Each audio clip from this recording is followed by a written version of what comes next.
শুরুটা শখের হলেও বাণিজ্যিক খামারে রূপ নিয়েছে নীলফামারী সৈয়দপুরের কাজলের দুম্বার খামার। ৩ বছর আগে মাত্র ৮টি দুম্বা দিয়ে শুরু করা হয় খামার, এখন রয়েছে ২৭টি দুম্বা। ঘাস খড়ের মতো সাধারণ খাবার খেয়ে বেড়ে উঠছে মরুর প্রাণী দুম্বা।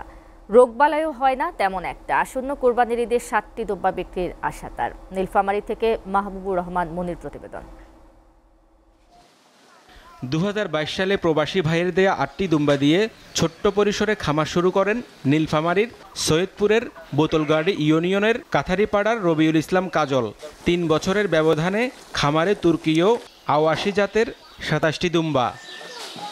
ঘাস খড় বা ভুট্টার সাইলেজের মতো সাধারণ খাবার খায় দুম্বাগুলো।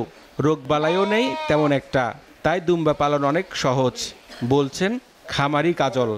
এদের কোনো সমস্যা নাই। এরা সৌদি আরবে মরুভূমি জায়গা থেকে আর এখানকার যে আবহাওয়া এদের আবহাওয়া মিশিং খেয়েছে। এরা আমাদের এখানে বাচ্চা দিতেছে।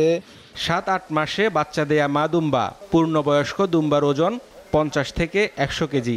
প্রতিটির দাম ১.৫ থেকে ২.৫ লাখ টাকা। কোরবানিতে কয়েকটি দুম্বা বিক্রির আশা এই খামারির। আগামী ঈদে আমি বিক্রি করব। এদের ওজন হচ্ছে ৫০ কেজি থেকে ১০০ কেজি পর্যন্ত।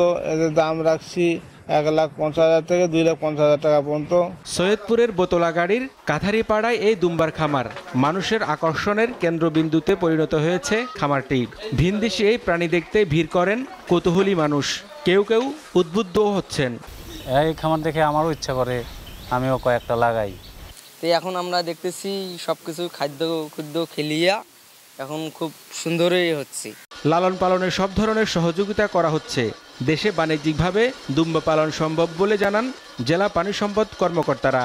আমরা বলবো যে কোনো রকম বড় কোনো সমস্যা ছাড়াই শুধুমাত্র যে বিষয়গুলো দেখা যায় যে তাদের দুম্বার স্কিনের মাঝে মধ্যে সমস্যা হয়। ভেড়া বা ছাগলের চেয়ে রোগ ব্যাধি এদের নাই বললেই চলে। কাজে আমার কাছে মনে হয়েছে যে যদিও এটি মরুর দেশের প্রাণী, কিন্তু এটি আমাদের বাংলাদেশে যদি সঠিক পরিচর্যার মাধ্যমে যদি খামারিরা এগিয়ে আসে এবং তারা যদি খামার করে, তাহলে এটিটাকে বাণিজ্যিকভাবে চাষ করেও লাভবান হবে। ভেড়া বা ছাগলের মতো দুম্বা লালন পালন সহজ বলে মনে করেন সংশ্লিষ্টরা। SATV news desk.